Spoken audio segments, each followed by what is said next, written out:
ഇരുള നൃത്തത്തെ ഇരു കൈയും നീട്ടി സ്വീകരിച്ച് ആസ്വാദക വൃന്ദം. നിശാഗന്ധി ഓഡിറ്റോറിയത്തിൽ അരങ്ങേറിയ ഗോത്ര കലാരൂപമായ ഇരുള നൃത്തത്തിൽ മിന്നുന്ന പ്രകടനമാണ് കൊല്ലം പാരിപ്പള്ളി അമൃത സംസ്കൃത ഹയർ സെക്കൻഡറി സ്കൂൾ വിദ്യാർത്ഥിനികൾ കാഴ്ചവെച്ചത്. അവശതകളെ പോലും അതിജീവിച്ച് അവസാനം വരെ ആടിക്കളിച്ച അഭിരാമിയുടെ ആത്മവിശ്വാസം അമൃത സ്കൂളിനും അഭിമാനം പകരുന്നതായി.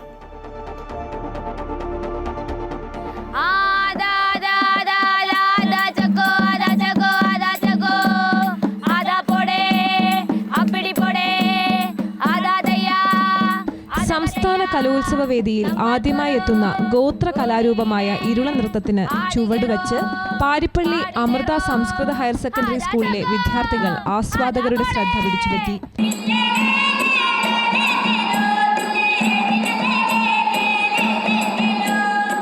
11ാം ക്ലാസ്സുകാരി അഭിരാമിയായിരുന്നു അതിൽ താരം. ശാരീരിക അസ്വസ്ഥതകൾ അലട്ടിയിട്ടും പിന്മാറാതെ അവൾ ആടിക്കളിച്ചു.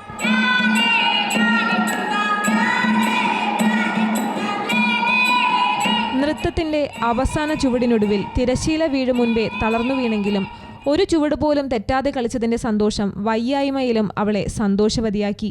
അത് അമ്മയുടെ അനുഗ്രഹം തന്നെയാണ്. ഞാൻ വന്ന് വീണായിരുന്നു, എന്നിട്ട് പിന്നെ ട്രിപ്പൊക്കെ ഇട്ട് എന്നിട്ട് കളിച്ച് കഴിഞ്ഞിട്ടും വയ്യായിരുന്നു. അങ്ങനെ കളിക്കാൻ പറ്റുമെന്ന് ഞാൻ വിചാരിച്ചില്ല.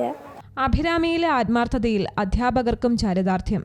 ഇന്ന് പക്ഷേ കുട്ടിക്ക് വയ്യാതായി പോയത് പക്ഷെ കളിയെ ബാധിച്ചില്ല എങ്കിലും രാവിലെ ഒരു ടെൻഷൻ ഉണ്ടായിരുന്നു. നല്ല രീതിയിൽ അവർ കളിച്ചു, നന്നായിട്ട് കളിച്ചു. അതിൽ വളരെ സംതൃപ്തം.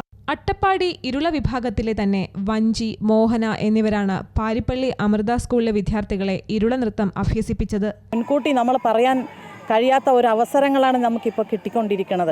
ഞങ്ങളുടെ ഇരുള സമുദായത്തിൽ വന്നിട്ട് ആചാര അനുഷ്ഠാനങ്ങളും അതുപോലെ നമ്മുടെ പഴമ നിലനിർത്തി പോകാനുള്ള ഒരു അവസരം കൂടിയാണ് ഇത്. വസ്ത്രധാരണത്തിലടക്കമുള്ള പ്രത്യേകതകളാണ് ഇരുള നൃത്തത്തെ വേറിട്ട് നിർത്തുന്നത്.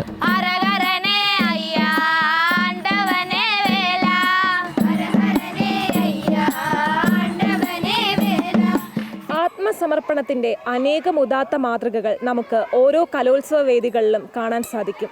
ഇരുള നൃത്തവേദിയിലും കാര്യങ്ങൾ വ്യത്യസ്തമായിരുന്നില്ല. ഗോത്രതാളത്തിനനുസൃതമായി അഭിരാമിയും കൂട്ടുകാരും മിടുക്കികളായി ചുവടുവച്ചു. ക്യാമറാമാൻ അമർജിത്തിനൊപ്പം ദേവിക ചന്ദ്രൻ, അമൃത ന്യൂസ്, തിരുവനന്തപുരം.